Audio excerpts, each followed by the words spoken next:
ఏంటమ్మా నువ్వు వీడియోస్ చేస్తావా చెయ్యవా లేకపోతే ఏంటి అసలు నీ మనసులో అసలు ఏముంది చెప్పు.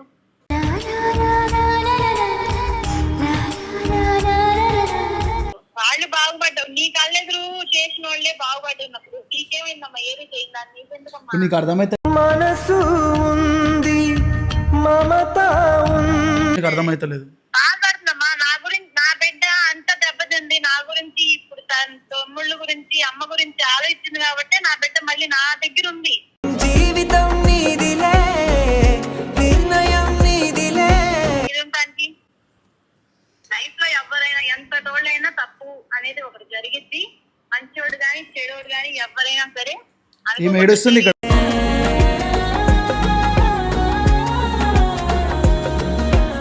నేను బాగానే ఉంటున్నా కానీ కొన్ని కొన్ని చూసినప్పుడు చూడకు.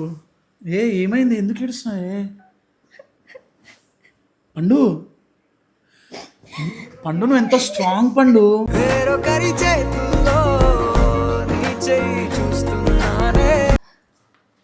నేను ఇంకా బ్రేకప్ వీడియో ఇంకా బయటకు ఎందుకు రిలీజ్ చేయాలంటే పోనీ పాపం తన లైఫ్కి ఏమైనా ఎఫెక్ట్ అవుతుందేమో అని చెప్పి నేను చేయలేదు.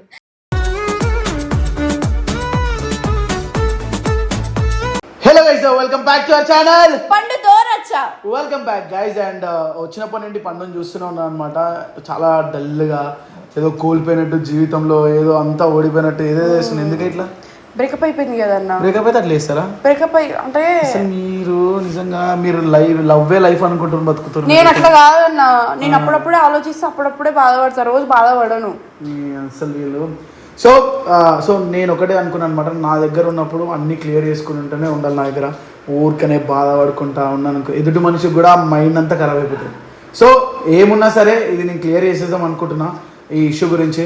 సో వాళ్ళ మమ్మీతో కూడా మాట్లాడదాం అనుకుంటున్నా ఈ విషయం గురించి. నేను ఆమెతో మాట్లాడాను ఇవన్నీ, ఎందుకంటే అవన్నీ నార్మల్. డైరెక్ట్ ఏదైనా వాళ్ళ మమ్మీతో మాట్లాడితే ఏంటంటే మీరు ఎందుకు పంపించారు ఈ అమ్మాయిని ఇంత బాధలో ఉన్నప్పుడు అని నేను అడుగుతా. ఓకేనా? అర్థమైనా? అట్లా అడిగేస్తా వాళ్ళ మమ్మీని సీదా. ఎందుకన్నా వాళ్ళ ఫ్యామిలీ వరకు పోతే మళ్ళీ వాళ్ళ ఫ్యామిలీ బాధపడరా? ఉండని, ఏమైతే తెలుసుకోవాలి కదా. వాళ్ళ మమ్మీ కూడా తెలియాలి కదా ఎంత బాధపడుతుందో అని. తెలియాలి కదా సనా, వాళ్ళ మమ్మీ కూడా తెలిస్తేనే కదా ఎంత బాధపడుతుందో. అసలు అంతకాలం బాధపడాల్సిన అవసరం లేదన్న. నేను కూడా అదే చెప్తున్నా, రోజు మౌనిక కూడా చెప్తుంది. నేను ఏం చెప్పిన వదిలేసారు ఇవన్నీ లవ్వులు ఇవన్నీ నా దగ్గర మాట్లాడదు. ఇంకోసారి ఈ బాధలు కూడా చూపేది నాకు. సో ఏమున్నా వాళ్ళ మమ్మీతో మాట్లాడితే ఇప్పుడు క్లారిటీ తీసుకుంటా. ఉంటే మారి మంచిగా చేసుకుంటా అంటే ఇక్కడ ఉండమను, లేదంటే వాళ్ళ మమ్మీకి చెప్తా అంటే విజయవాడ తీసుకెళ్ళిపోండి అంటే చెప్తా. బెటర్ ఇదే. చలో చెప్పండి. ఏంటమ్మా నువ్వు వీడియోస్ చేస్తావా చెయ్యవా లేకపోతే ఏంటి అసలు నీ మనసులో అసలు ఏముంది చెప్పు.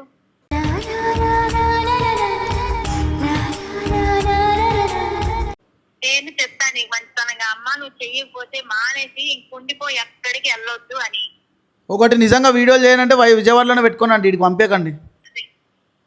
చేయకపోతే వదిలే, మరి ఎవరు బంధం బెటర్. నీకు ఇష్టం లేకపోతే ఎందుకు అనవసరం? ఏదో చేసుకోవచ్చు, మాత్రం ముందు ఎలా ఉంటానో, ముందు పండు ఎలా ఉండేదో అలాగే ఉంటాను అంటే అలాగే ఉండు. అలానే ఉంటావు కానీ కొంచెం గ్యాప్ వచ్చింది అంతే. ఇప్పుడు వాళ్ళు బాగుపడ్డావు, నీ కళ్ళెదురు చేసిన వాళ్ళే బాగుపడ్డప్పుడు నీకేమైందమ్మా? ఏది చేయిందని నీకెందుకమ్మా? నీకు అర్థమైతే మనసు ఉంది మమత ఉంది. ఆమె నీతో మజాక్గా మాట్లాడుతుంది కానీ మీ మమ్మీ నిజంగా నీతో మజాక్గా మాట్లాడుతుంది. ఏదో నిన్ను మోటివేట్ చేయడానికి. జీవితంలో జరిగింది, దాన్ని క్షమించి దాన్ని చేస్తున్న వాళ్ళే నిజమైన ఇది. అది నేను ఏమంటున్నా అంటే చెప్పేది నువ్వు ఆంటీ, నేను చెప్తున్నా ఒక మాట. ఇగో మీ మమ్మీ ఏదో నీతో ఏదో ధైర్యం కోసం మాట్లాడినట్టు ట్రై చేస్తుంది కానీ ఆమె ఎంత బాధపడుతుందో తెలుసా నీ గురించి? ఆ విషయం నీకు అర్థమైతలేదు. బాధపడుతుందమ్మా నా గురించి. నా బిడ్డ అంత దెబ్బతింది నా గురించి. ఇప్పుడు తన తమ్ముళ్ళ గురించి అమ్మ గురించి ఆలోచించింది కాబట్టి నా బిడ్డ మళ్ళీ నా దగ్గర ఉంది. జీవితం నీదిలే నిర్ణయం నీదిలే. నేను చూడగలుగుతున్నా తన్ని. అదే ఆలోచించకుండా పిచ్చి పనులన్నీ చేసుంటే అసలు ఎప్పుడు ఎక్కడికో వెళ్ళిపోయేదమ్మా. నా బిడ్డకి తెలుసు కాబట్టి, తల్లి ప్రేమ అన్ని తెలుసు కాబట్టి తనకి అర్థం చేసుకొని ఎంత బాధ అయినా సరే అది తట్టుకుంది. అది చూసిన వాళ్ళు కూడా చాలా మందికి తెలుసు. ఒకసారి మాట్లాడండి మాతో చెప్పాడు. లైఫ్ లో చాలా తిరుగులేని దెబ్బతింది. బాగానే ఉన్నారు, వాళ్ళు బాగున్నప్పుడు నీకేమైంది అంటున్నారు. తనకేమైంది? తను చేసుకోవచ్చు కదా, తను సాధించచ్చు కదా. తన పుట్టుదల అనేది ఉండాలి కదా. చూడమ్మా నీ గురించి ఎంత బాధపడుతుందో. తనకి ఏం తప్పు అని ఏం చేసిందని తను సిగ్గుపడి ఉండటానికి. లైఫ్ లో ఎవరైనా ఎంత తోళ్ళైనా తప్పు అనేది ఒకటి జరిగిద్ది. మంచోడు గాని చెడోడు గాని ఎవరైనా సరే ఈమె ఏడుస్తుంది ఇక్కడ.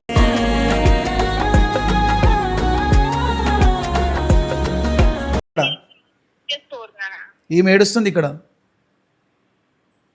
మనం మంచిగా ఏదో ఒకటి సాధించాలన్నది పొట్టుదల ఉండాలి కానీ. అదే అండి, మీరు ఇంత బాధపడుతున్నారు కదా, మీరు ఇంత బాధపడుతున్నారు అని చెప్పి ఇక్కడ ఈమె కూడా ఏడుస్తుంది, కళ్ళలో నీళ్ళు తిరుగుతున్నాయి. మీరు ఎంతో మంచిగా చెప్తున్నా, ఇక మారమ్మా ఇక మారు, అందరిని చూస్తున్నా మారవగలమ్మా. బాబు నేను మారే ఉన్నా, ఇంకా ఏం చేయాలి మా అమ్మ, ఏం మాట్లాడలేను. సరే ఆగు మమ్మీ. మమ్మీ నేనేం చెప్తున్నా, ఇప్పటి నుండి ఏమైనా మారపోతే నేనే రెస్పాన్సిబిలిటీ తీసుకున్నాను, నీకు ఓకే కదా? అదే ఇక నేనే అమర ప్రేమకురాలి అంటే కుదరదు. అటు నుంచి కూడా ఉండాలి. ఒకవైపు నుంచి అవ్వదు, రెండు వైపు నుంచి ఉంటేనే కదా ఏదైనా లైఫ్ సెట్ అయ్యేది.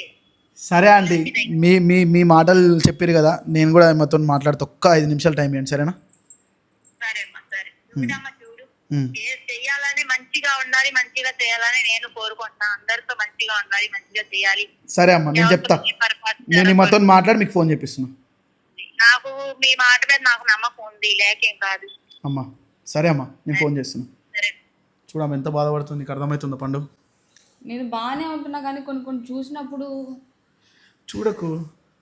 ఏమైంది, ఎందుకు ఏడుస్తున్నావే పండు?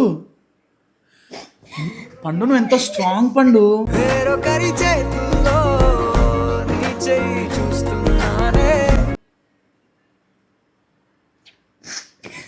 లే ఏడో ఫస్ట్. సేమ్ రాదు బేబీ, నీకు ఎన్నిసార్లు చెప్పినా, ఇంతమంది ఉన్నాము. అసలు నువ్వు ఎందుకు అబ్జర్వ్ చేస్తున్నావు మరి అన్నీ డీటెయిల్డ్గా? ఎందుకు అబ్జర్వ్ చేయని చెప్పు, ఎంత ప్రేమించినా నేను. తప్పు ఎవరిదున్నా, నాదున్నా, అటువైపు సైడ్ ఉన్నా సరే, మిస్టేక్ అయితే అమ్మాయిలదే అయిపోతుంది. మీకేం తెలుసు? నేను ఇంకా బ్రేకప్ వీడియో ఇంకా బయటకు ఎందుకు రిలీజ్ చేయాలంటే, పోనీ పాపం తన లైఫ్కి ఏమైనా ఎఫెక్ట్ అవుతుందేమో అని చెప్పి నేను చేయలేదు.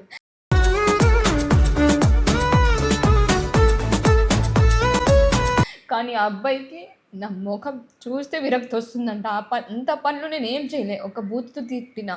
బికాస్ తన మిస్టేక్ ఉంది కాబట్టి నాకు నచ్చక కోపంలో తిట్టినా. నేను ఆ మాట పట్టుకొని నీ ముఖం చూస్తేనే విరక్తి వస్తుంది.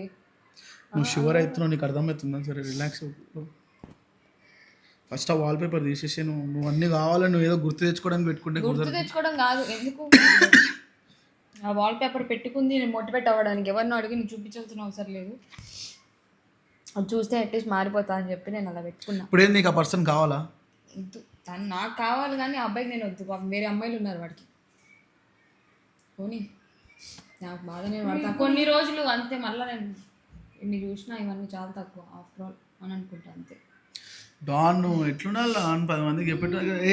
నువ్వు ఎట్లనే ఆడపులివే, ఎట్లా మాట్లాడుతావు? అది అట్లా నవ్వాలి ఆడపిల్లలంటే. ప్రతి దాన్ని మీరు ఇన్స్పిరేషనల్గా తీసుకోవాలి లైఫ్లో, ముందుకు వెళ్తూనే ఉండాలి. ఇది ఒక జస్ట్ చిన్న ఫేజ్ పెట్టాలి లైఫ్లో, ఒక చిన్న ఫేజ్ ఇది. ఇంకా లైఫ్ చాలా పెద్దగా ఉంది. మీరు ఇవన్నీ ముందుకు అడుగు వేసుకుంటూ పోవాలి. ఒక్క దగ్గర స్టక్ అయితే ఎట్లా అయిపో. ఇది నీకనే కాదు, ఈ వీడియో చూస్తున్న ఏ అమ్మాయికైనా సరే, లైఫ్లో స్టక్ అయినా ఏ అమ్మాయికైనా సరే, అది ఫ్యామిలీ పరంగా అయినా సరే, రిలేషన్ పరంగా అయినా సరే, దేని పరంగా అయినా సరే, మీరు ఏదైతే మీ లైఫ్లో మీరు ఒక చిన్న ఫేజ్లో ఉంటున్నారు, ప్రతి ఒక్క లైఫ్లో ఆ ఫేజ్ కంప్లీట్ అయ్యి ముందుకు వెళ్తారు. నువ్వు ఒకప్పుడు స్కూల్కి వెళ్ళావు, ఇప్పుడు ఎవడో పోరాడు స్కూల్కి వెళ్తున్నాడు. నువ్వు ఒకప్పుడు కాలేజ్కి వెళ్ళావు, ఇప్పుడు నువ్వు పోయినంత మాత్రం కాలేజ్ మూసిపోయలే కదా, మళ్ళీ ఇంకోటి ఎవడో కాలేజ్లో జాయిన్ అవుతాడు. ఇప్పుడు నువ్వు బ్రేకప్లో ఉన్నావు, నువ్వు ఒక ప్రాబ్లంలో ఉన్నావు. ప్రతి ఒక్కరు ప్రతి ఒక్క స్టేజ్ని దాటుకొని ముందుకు వెళ్ళాలి. ఏడవక్ సరేనా? సో నాకు తెలిసి పండు మారుతాను నేను నమ్ముతున్నా. చూద్దాం, మీ అమ్మ కోసమైనా మారు, సరేనా? సరే గాయ్స్, ఇంకొక కొత్త వీడియోతో మేము ముందుకు వస్తాం, ఓకేనా? మీ వీడియో చూస్తున్న ఎవరైనా సరే, మీరు ఒక స్టేజ్లో స్టక్ అయిపోతే ఫ్రెండ్స్తో టైం స్పెండ్ చేయండి, బయటికి రండి, బయట ఫ్రెండ్స్ని కలవండి. ఆ ఫేజ్ నుండి బయటకు వచ్చేసి ఏది పర్మనెంట్ కాదు ప్రపంచంలో. మీ జీవితంలో ఏది పర్మనెంట్ కాదు. మీ శత్రువు అయినా సరే, మీ హ్యాపీనెస్ అయినా సరే, మీ జాబ్ అయినా సరే, మీ శాలరీ అయినా సరే, ఏది పర్మనెంట్ కాదు. ఏ రిలేషన్ అయినా పర్మనెంట్ కాదు. మనుషులందరం వచ్చి ఎందుకు పరిచయాలు పెంచుకుంటాం, కొన్ని ఒక రోజు తెగిపోతాయి. ఆ తెగిపోయేంత వరకు మంచిగా ఉండాలి. తెగిపోయినంత మాత్రం జీవితం నాశనం అయినట్టు కాదు, జీవితం ఆగిపోయినట్టు కాదు. ఇది ఒక్కటి గుర్తుపెట్టుకోండి.